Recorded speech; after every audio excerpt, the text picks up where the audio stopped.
Welcome to Authentic Living with Roxanne, a place where we have conscious conversations about things that really matter in our lives. And now here's your host, Roxanne Derhodge.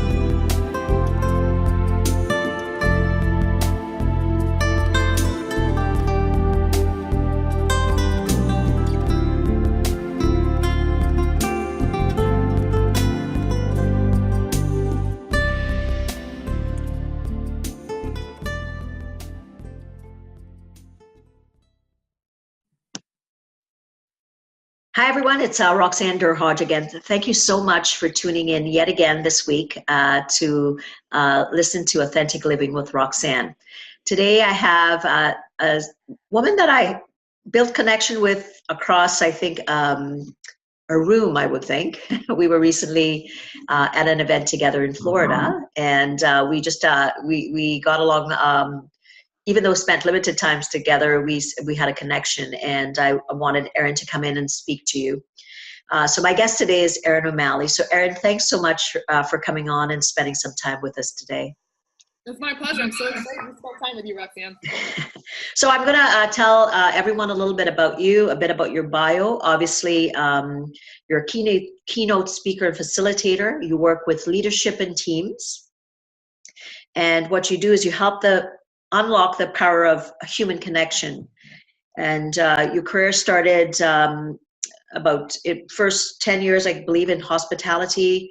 Another interesting thing was that you spent 2 years in Panama in the Peace Corps as a volunteer. That sounds interesting. I'd love to hear more about that. And you've worked over 8 years consulting with huge companies like Delta and BMW. Erin believes, a big believer in having, everyone has a story, which is not the case, so true. And her gift is to get the truth out of their stories in order to facilitate better connection. So what a nice way to have people connect, but I'm sure at times it's not so easy, Erin.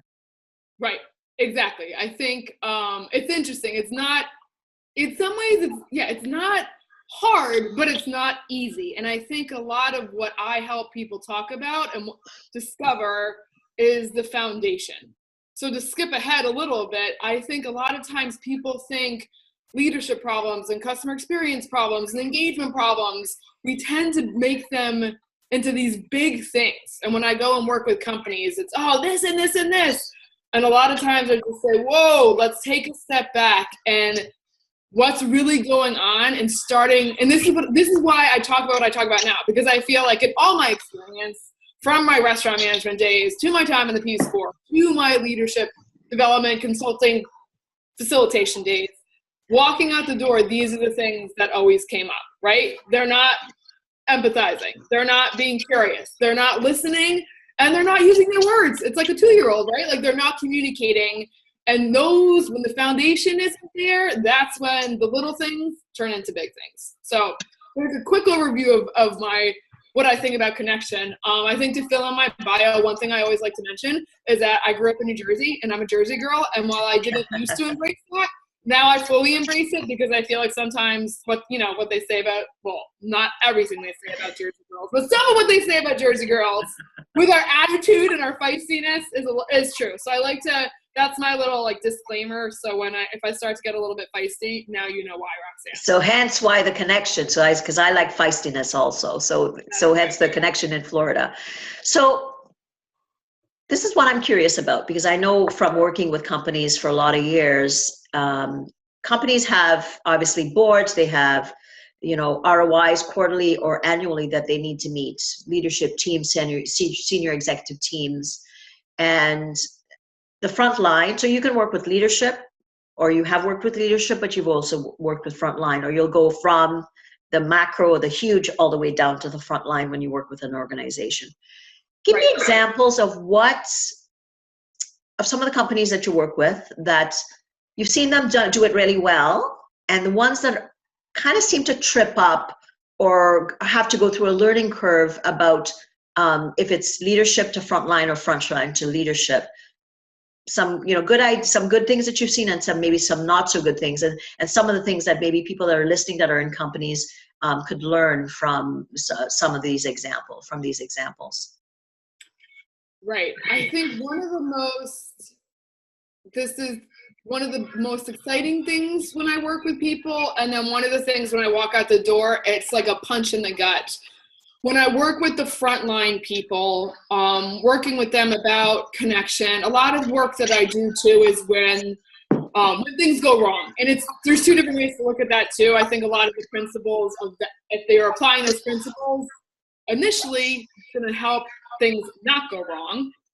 Anyway, when I work with frontline people, when I walk out the door and they say, Erin, this is so great and I learned so much and I want to use this, but what about my manager? And that's, I think, one of the biggest challenges is when the leadership team doesn't get behind the training and doesn't participate in the training, because that's when they're getting two different messages. So I think it's a fairly obvious thing. Of course, if you don't know, but it's when they walk out the door and they say, Erin, my managers or my leaders, Erin, you're telling me to be nice to my customers, but when I walk in the door, my leadership, they don't ask me how I'm doing. They don't listen to me. They don't talk to me.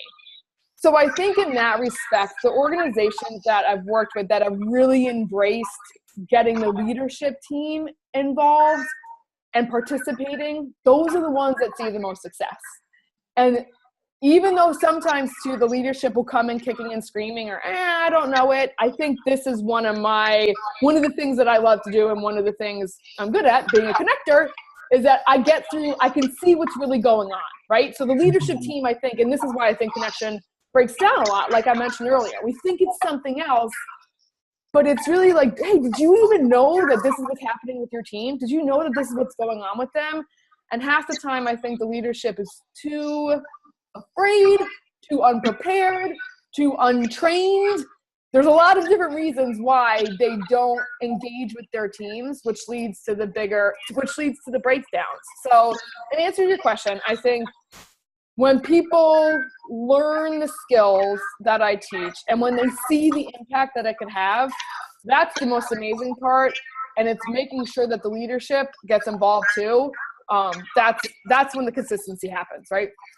Mm-hmm. So really, sometimes when I've worked with companies, they say, make it look pretty, use whatever gloss and powder you need to kind of have it go away, which we know doesn't create long-term change.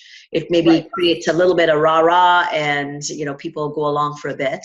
And then there's other companies that say, go in there and you got to get to the root of the dandelion, right? Yeah. You got to start and you got to dig deep and you really got to, yes, we have investors or we have boards to report to, but we really, really want to know what's going on so that we can make a change. When you're working with an executive team, for instance, and let's say you have some leaders that think, I'm a leader. I tell people what to do.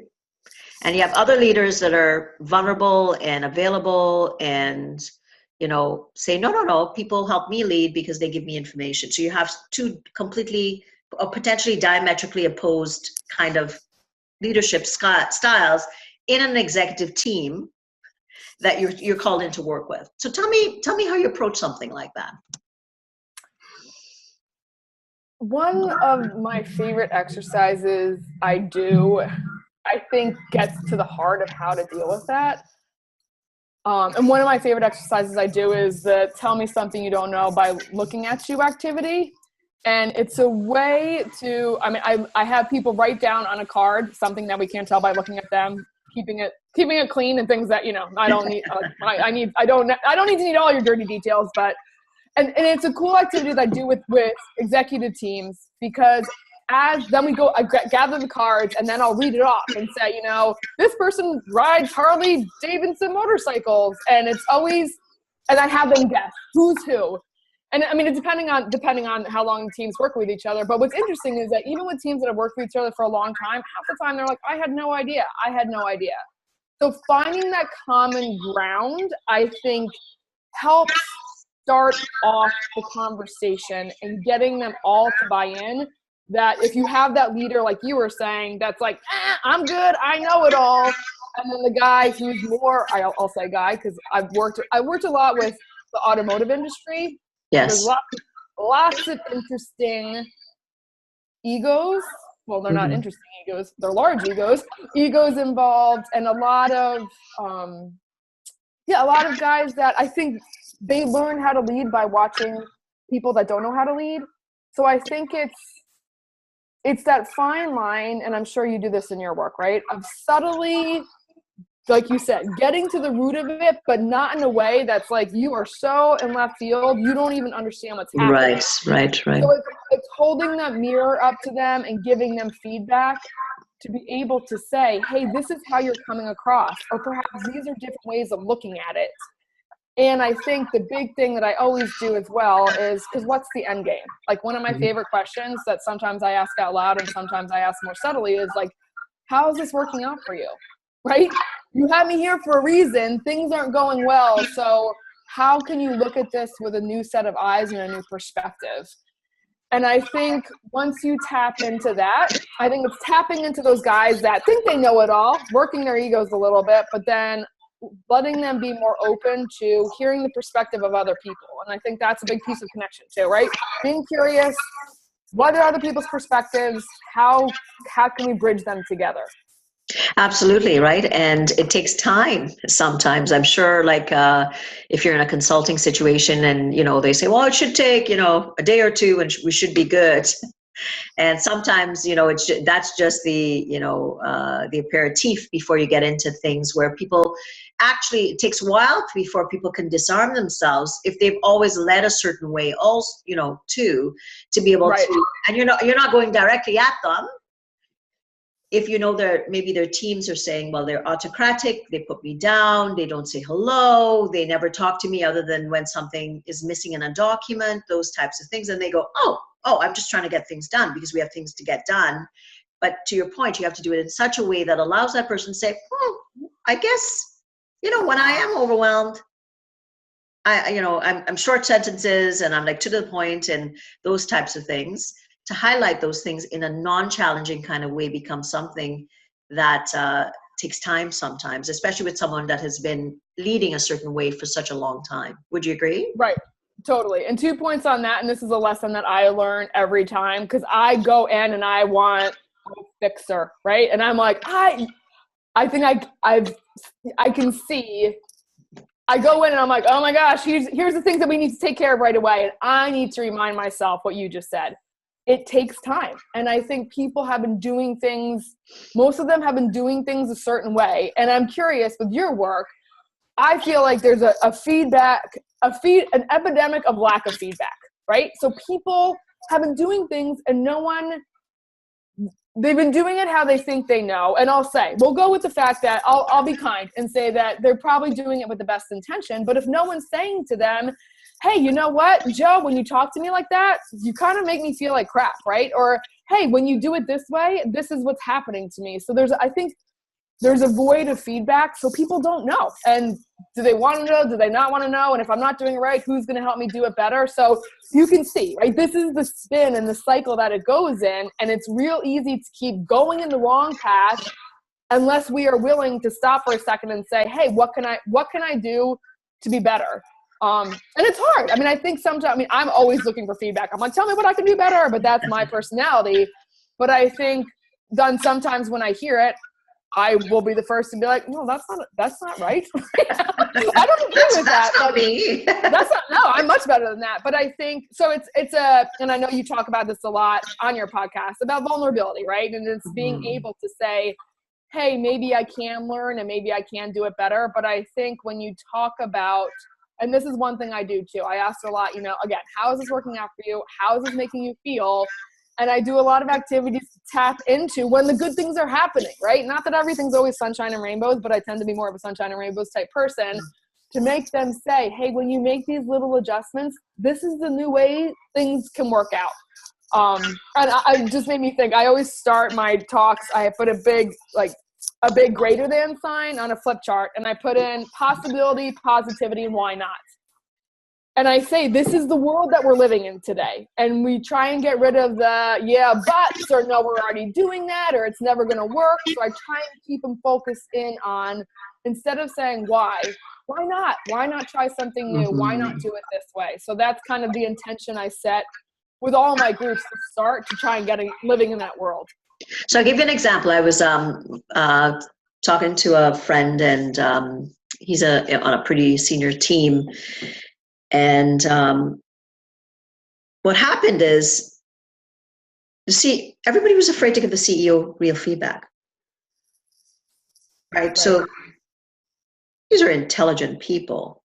And what happened is they did a survey, one of those surveys that sometimes different 360s or whatever, different types. Right. And within this organization, they did a survey, and everybody on the senior executive team rated the CEO as the best. Even though he was a poor communicator, he had vision, he was charismatic, those types of things, but he just was poor at communicating with them and putting them under a lot of pressure.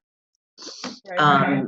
In ways that really made a lot of people, they were basically dropping off, right? Getting sick, taking extended leaves, a lot of sick days, those types of things, or working to the point where they shouldn't be at work when they should be at home kind of taking care of themselves.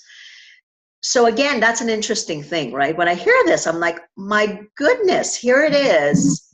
People are so overwhelmed structurally by an organization that they aren't able to feed up the truth. Right. So again, obviously with CEOs, you would think that CEOs having you and I in to deal with these things, they are aware. But what if you have a CEO that calls you in, but you find out this negative feedback? Because it's translating it to the front line, by the way, I should tell you, it's the front lines saying all these things about how it's impacting them, some of the decisions that get made.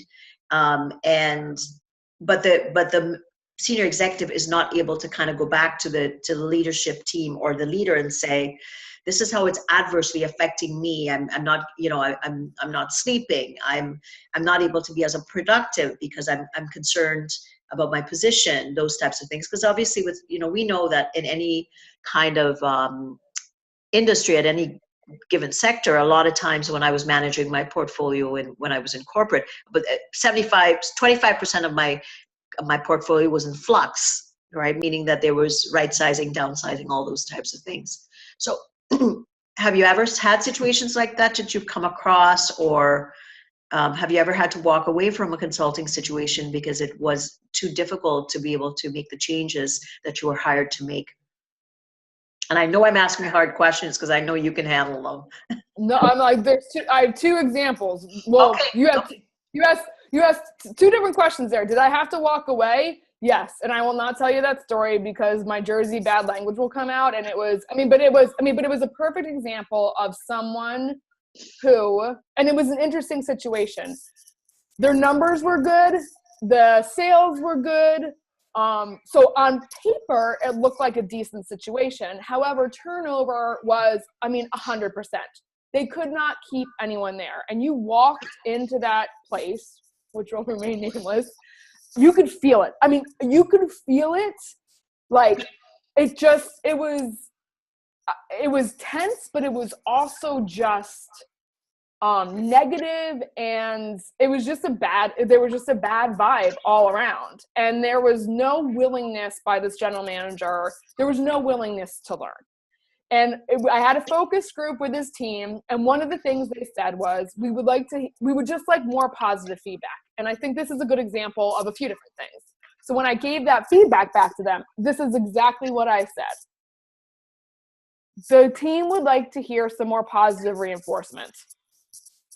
Full stop. And his response was immediately, you don't understand our business. You don't know what you're talking about. They're a bunch of babies and lot of bad words. And they want this and they want coddled and they want pop. And I was like, whoa. And so this is when it comes down to, right? We're not talking about positive feedback anymore. We're talking about what's really happening here. What's your dynamic?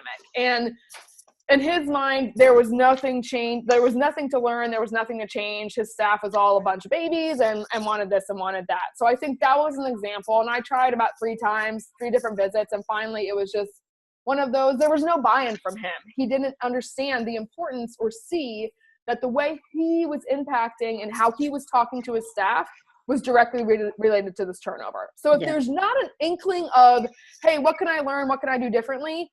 It's real hard to get through. And Lord knows, I mean, and we don't have 17 days to talk about my Peace Corps experiences, but I think that was one of the biggest things with the Peace Corps. You try and you try. Like I joke that my Peace Corps experience was 2 years of me banging my head up against the wall with 2 small victories. But my point is, like, I worked all the angles, but sometimes you just have to say it's not going to go through. And I think another example of what your question about how sometimes the manager might not know or might not realize what's happening. I had an example with the staff, again, gave some feedback. This is such a great scenario. There was 2 different dealerships, a family dealership. There was one brand under one in one building, one brand in the other. The one brand did a lot, was just super busy. Tons of volume, big team. And the brand that I was working with was the smaller. They're like, we're the redhead stepchild. Basically, they're like, we get no respect. And I'm like, come on. Well, then they tell me that they have their meetings. So Saturday morning in the car world is like, everyone has their Saturday sales meeting and it's rah, let's go get them, right? So the team that I was working with, they're like, Erin, we have our sales meetings at the other dealership. And I'm like, no, you don't. And they're like, no, we have our, so there's 8 guys versus 30 guys. The 30 guys normally sell 30, 40 cars a week. My guys maybe sold 15 cars as a team for the week. Mm-hmm. So when I brought this to the manager's attention, the GM's attention, I was like, how would you, I mean, the first thought was resistance, right? Come on, it doesn't matter. Like, I'm like, it's basically bringing the scrawny kids to the bully and being like, hey, bully, here they are. Here's a punching bag. And I say that story because the GM's media response was defensive. Like, it doesn't matter it doesn't matter. And then I said to him, we'll just call him Joe. Joe, how would you feel? Like, how would you feel if you were those guys? And I'll never forget, because I watched the transformation on his face go from kind of puffy and annoyed and like, you don't know what you're talking about, girl, as they do in the car world, right? But all of a sudden, when I said, imagine you. And it was interesting because he was like, well, I guess you're right. And I'm like, dude, it's not about me being right. Like, I don't really have a dog in this fight, except think about if it's right or wrong, this is what your team is experiencing. So all you have to do is have your meeting here. It's not going to cost you anything. Anyway, long story long, as I tend to tell my stories, I went back for my visit a few months later, and walking into that place, they got their own colored shirts. They were having their meetings at their own dealership. I mean, Roxanne, you could feel the energy shift. And so this goes to my point. Sometimes it's just 2 points, right? It's the little things, but we're never going to know unless we ask, hey, what is happening? Why are you guys acting this way? We want different colored t-shirts. Buy them the damn t-shirts, right? Like, and so I think a lot of times, I mean, it's about the t-shirts, but it's mostly about how are you making your employees feel? And going back to your question, as a leader, are you willing to say, hey, you know what? Maybe this wasn't the brightest idea. And be willing to say, hey, I wasn't the smartest, and let's move forward to make it better. So again, that element of vulnerability, that I am here to learn from you as much as you're here to learn from me. And I think that's the conscious leader, someone that says, yeah, I thought about this. And then, Erin came in and she talked to me about it. Wow, I hadn't thought about that. That's an amazing idea. So sorry if I missed that, guys. Let's move the page. But I think what happens is people get entrenched in their decisions, and maybe they're not able to step back and say, is this making me look incompetent? Can I handle the fact that my 50 guys might think I made a bad decision? Or is it that I can step into it and go, well, I'm here to learn. I'm a person. You Right. have equally as much gift in this business to help me run the best business possible. And I think that's what I often see with a lot of leaders that are good. They go, so like, tell me more. You do the filing, and you know the system from the calls, from the front end to the back end. What do you think could be better? Because you are the expert in that area. And I think that's what you did there, was you said, okay, guys, help me understand. And then you fed it back, which luckily for him, he was able to receive this great information. Right. And do you find with leaders, I don't know how many leaders you've worked with, that a lot of them get promoted into these positions? They were doing a good job doing what they were doing, and now all of a sudden they're in this leadership role. And honestly, Roxanne, I feel like so many of the people in the industries that I've worked with, this is, to me, when I have those conversations, and they're trying to do their best, right? Their best intention, but they've been, I call it like, you know, I don't know if you had them up in Canada, but the whole, from the drug commercials, right? Like, I learned from watching you, Dad. It's like they've learned from watching these horrible leaders, and so they're just perpetuating it. And so I think that's when it's creating that space to say, like, hey, it's okay, you don't know it's okay you don't know what you're doing, but do you have the willingness to say, hey guys, I don't really know what I'm doing? And I think a lot of people, to me, that's vulnerability, and we can talk more about vulnerability. And I think people these days they think vulnerability is sharing all of their dirty deeds, and like it's like the vulnerability puke. I'm like, I don't need to know all that. But to me, vulnerability is just saying, hey, I don't have all the answers, and being willing. And there comes that curiosity, right? Curiosity of, what do my people know? What can I learn from them? And I think another thing that holds people back from asking that question is that when they think the staff is going to say, oh, we need a swimming pool on the top deck, we need ping pong, we need all this stuff, when really it's like, we need to have our staff meetings in our building. So I think there's the fear of things, of when you ask that question, what can we do better, that it's going to be these major things, when in my experience, Roxanne, it's always the little things that start either the spiral up or the spiral down. And good point. Like, I worked a lot with from CEOs all the way down to frontline when I managed a portfolio. And one thing that I found that was interesting, so of course, middle management, obviously tough place to be, right? You get promoted up, to your point, because maybe I've been, the top salesperson for the last 2 years, or those types of things. And so I go from being a peer, and now I'm a manager. But maybe I wasn't so nice as a peer, and now I'm your manager.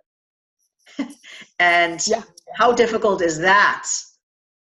It's a big transition. And it's one of those, this is one of my other favorite things to ask too, is how many times, like when I'm working with a bunch of new supervisors or new leaders, I say, how many of you said, when I become a manager, I'm never going to be like that person? And they all start laughing, because they're like, oh my God, I'm that guy now. And I think it's an interesting, and this is one of my favorite conversations to have with these new managers, because you come and it's human nature, right? You get the promotion and now you have that title, so you're gonna puff your shoulders out a little bit. But I think, and it swings, so it'll swing that way, and then it swings back to the other way, and like, oh, how can I be friends with people, but I can't be friends with people? Can I be friends with people? And I think this goes back to one of the components of connection. Are you really listening to people? Are you communicating with them fairly? Are you being consistent? And it's an adjustment, to be clear, but I think those people, when they look and say, okay, what didn't you want to do that you are doing? I think a lot of times they're doing it because they haven't learned how not to do it, right? They haven't thought it through too. Like, let's say I had a lot of conflict with my frontline peers, but I'm the top achiever, let's say, or I'm, whatever. You in managing, a management decision is to decide, is that person, or is Roxanne the best fit for that management position too? Because it may be that it may be helping the bottom line. However, if I've created a lot of chaos amongst my peers and now I'm leading the team, I'm not so sure how that's going to help the bottom line in the long run. Exactly. Right? So sometimes Exactly. about being more aware about who you're hiring. If you're hiring, are you thinking it through strategically? Are you thinking of your teams? Right. And if there is any kind of altercations or situations that have developed, have you cleared the air and do it in a way that allows this person to ascend into management, that allows them to be accepted, right? Because sometimes it becomes very strategic versus, oh yeah, bottom line good, gets a lot of things done, position available, all right, good, next quarter they're in. Right. How are we helping them transition into the new roles and responsibilities? Because it is a shift. I mean, there's different ways to lead. There's new responsibilities. It's a different dynamic with your team, even if you are friends with people. It's interesting. It's always interesting to me to see how that plays out. Do you find that there's a lot of, like you talked a little bit about from the Peace Corps to, working with Delta or BMW? Do you think that they're based on sector, that the need for vulnerability shows itself in a different way to create connection?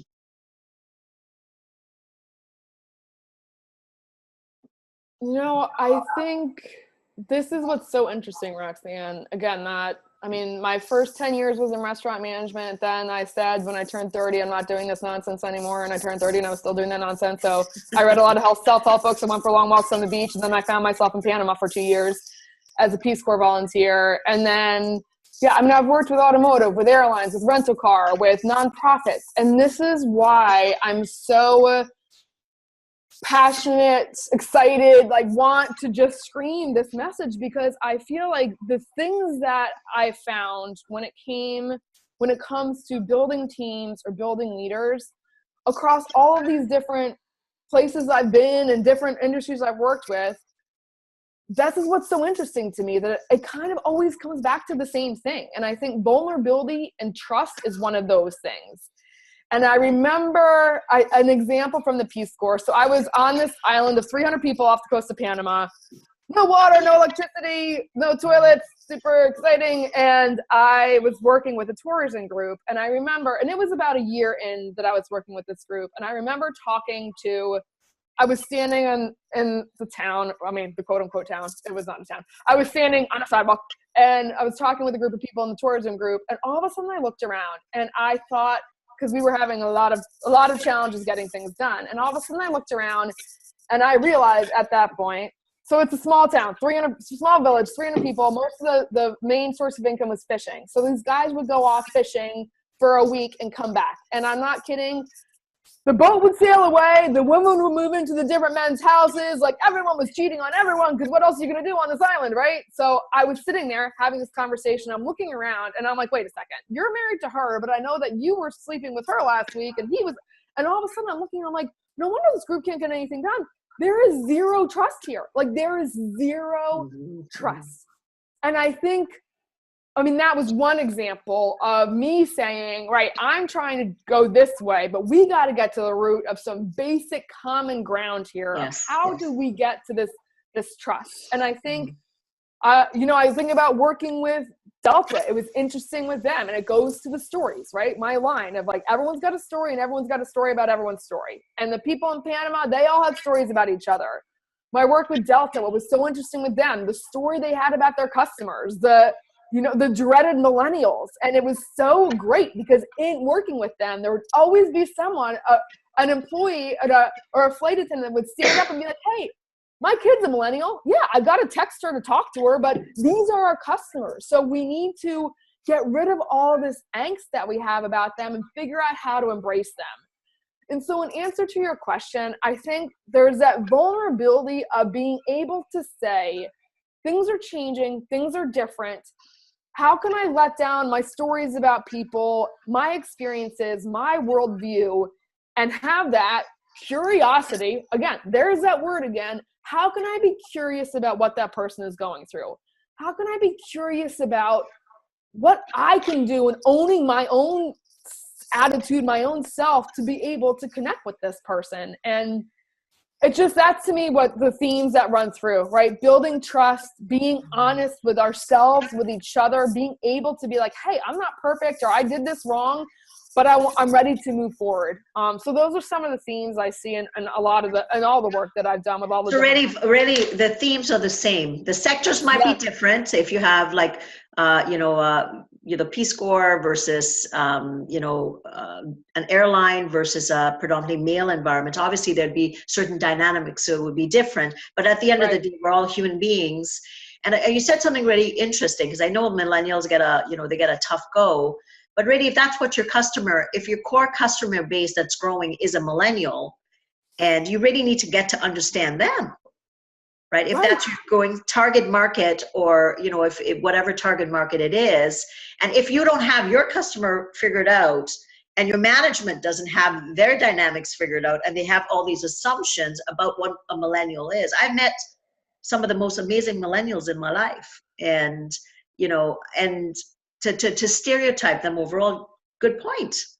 But and it was one of my favorite sessions I had with them. I asked, because they're entitled. Someone would always say it. It was like clockwork. I would ask the question and they'd say, they all walk around with their earbuds in, they're all entitled. And then I would say, well, what do you mean by entitled? And it was, they expect this sort of food. They expect us to be on this time. They expect everything to be in technology. And I'm like, so when you travel, what do you expect? This kind of food, this technology? I'm like, you all want the same things. But to your point, they had just built it up, because it was almost like, and I've got my completely unscientific, Roxanne, yet based on my, lack of any sort of research, except for the people I've worked with, I've got my 5%er rule, right? 5% of the people are going to be raging jerks, and they're going to wake up every day and choose to have a bad attitude and choose to be an idiot, right? Right. And what we tend to focus on are the 5%ers. So I'm always like, let's acknowledge the 5%ers exist. We'll wish them well. And then let's focus on the 95% of the people that aren't the raging assholes, right? So let's focus on them. And I think it's almost I feel like a lot of what I do, Roxanne, is giving people permission to just be kind, right? To say, hey, there's some jerky people. And I always kick the 1994 Stephen Covey theory of see, do, get. Like, what you see is what you do is what you get. And I tell stories of my restaurant days when the server would come up and say, oh my God, those people are going to be horrible tippers. And I'm like, here we go, right? And I would watch them go up, not offer specials, not refill their drinks, not offer dessert, not pre-bus their tables.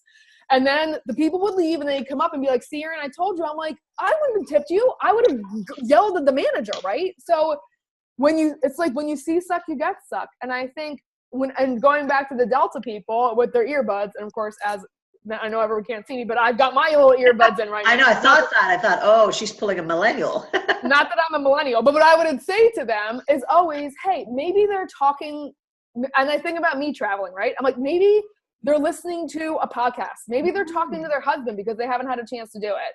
I also am obsessed with Amos Lee. I don't know if you know the singer, but like maybe they're listening to Amos Lee. Like maybe they're not. It's not an affront to you. Or what I do half the time when I'm traveling, I've got my earbuds in, Roxanne, but I don't even have anything on. I just don't want to.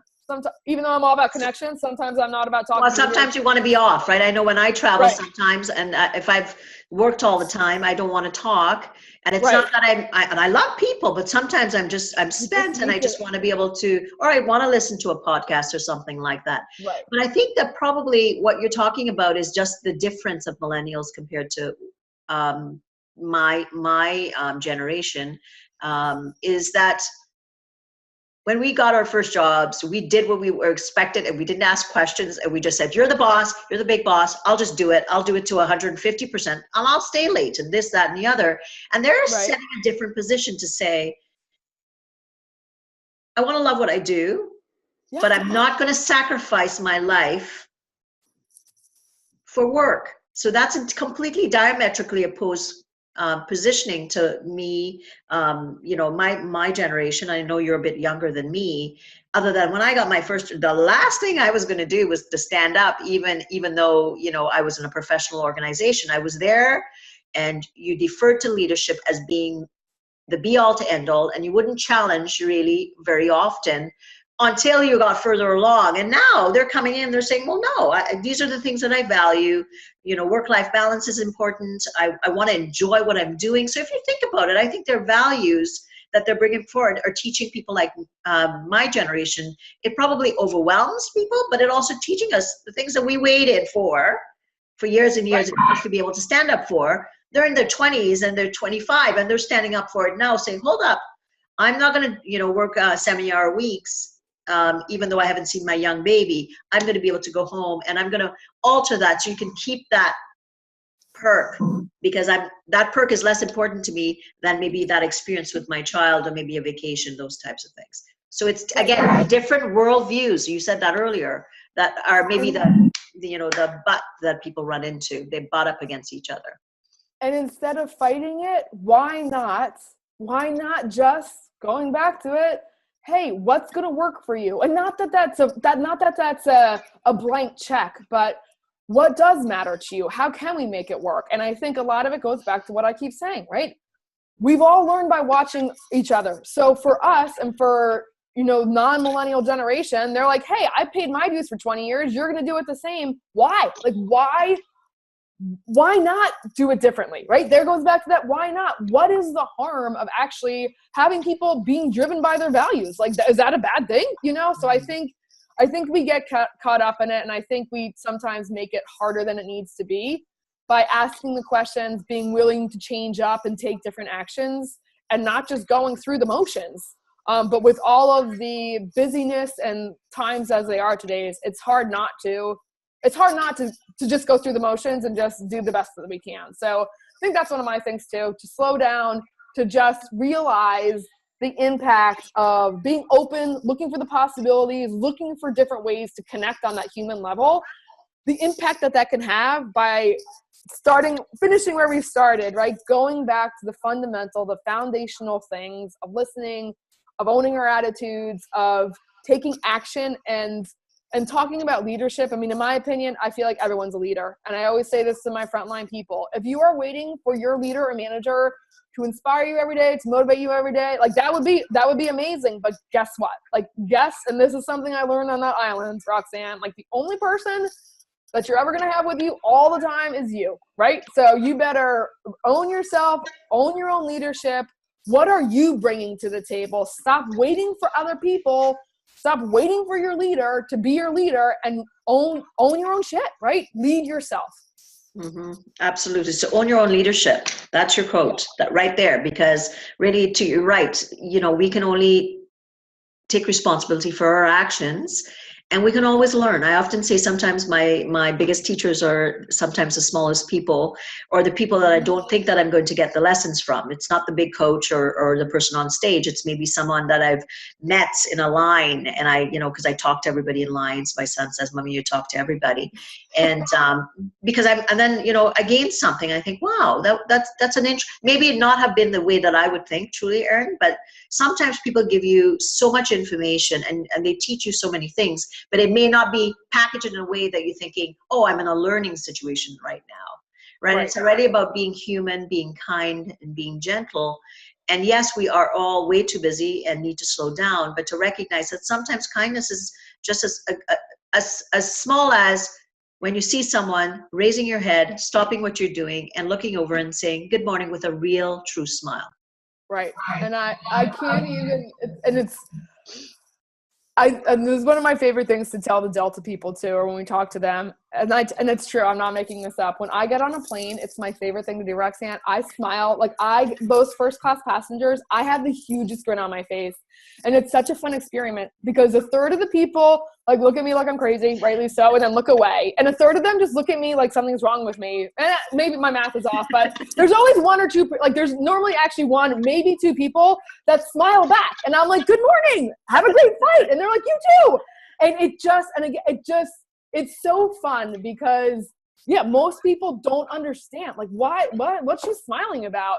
And it just makes me happy. I mean, two ways. A, I get to connect with someone just for a minute. Also, I like to make people think that I'm crazy, as a fun aside while traveling. But it makes you smile and it makes you Yes. laugh. And And it just makes your time on that plane a little bit, if you see that person again, you just, yeah, we always, like, I'll see him at the baggage claim. We start chatting. Like, it always, and again, imagine if we walked into work every day and just said hello to everyone with a smile, right? I mean, and this is, people are like, Erin, how can I help? I mean, I don't want to give away my secrets, but I'm like, walk in and say hello to your people. There's step number one. And so many people, yeah, we've got all these problems. I'm like, here's a quick one. Ask your people. And it never ceases to amaze me, Rock, because I'm like you. I will talk to everyone, right? Oh, tell me about this. And I'll go in and to the leaders and be like, hey, so did you know that this happened to so-and-so? And they're like, I have no idea. They tell you everything. That's my favorite. Erin, they tell you everything. I'm like, because I asked. It's not like I pump them up with truth serum. Like, I'm just saying, like, hey, what's going on in your life? Like, do you have a family? You just ask a few questions. For sure. And for sure. Again, that's the question. The curiosity, being able to listen, and just being able to, well, I love what you said about learning. So there's always something to learn from someone, right? As long as we're open to it. You never know where that teacher comes from, and sometimes it's the most unlikely ways. So, Erin, this has been fantastic. I've learned, something, and I think I'm gonna do a quote with your name on it. Be your own leadership, because I love it. So I'm gonna do a quote and put it up, because I think that's came from you, because I think it's so true. Because we're always waiting for somebody else to show us, to lead, right? So if you can be your own leadership, you're demonstrating, this is how I want the world to see me, and and then you're putting it out there. You're in neon lights. This is who I am. And I think it's if we can all be our own leader out there, wherever we are, we're going to make a difference. Now, Erin, so tell everyone that's listening, this has been fantastic. Where can they get a hold of you when they want to find out more about you? And if they wanted to coach with you in the future, where they could get a hold of you? So my website is erinomalleyconnects.com. It's ERINOMALLEY connects.com. And then I'm on Instagram, same, Erin O'Malley Connects. So those are the two places where you can find me, and Instagram is my social media of choice these days. Awesome. And of course, and LinkedIn too. So I'm on LinkedIn as well. So I post a lot of things there as well. Awesome. So again, thank you everyone for listening. We've learned some fantastic things. Sometimes the littlest things that we do may make an impact. So I think what I've learned today is you never know. So try to be kind and gentle. And a smile is like a big hug. It's, you never know, that may have been the only connection that person had that day. So if you're wanting more from me, it's thank you again for listening to Authentic Living with Roxanne. You can go to my website, roxannedurhage.com/course, where you can sign up for a free course that I have to talk a lot more about authenticity. So take care, and we will chat with you soon. Take care. Thanks for tuning in to Authentic Living with Roxanne, creating the space for positive, healthy change. Roxanne is a keynote speaker, psychotherapist, and coach. To work with Roxanne, visit roxannedurhage.com/blueprint. We'll see you next time on Authentic Living with Roxanne.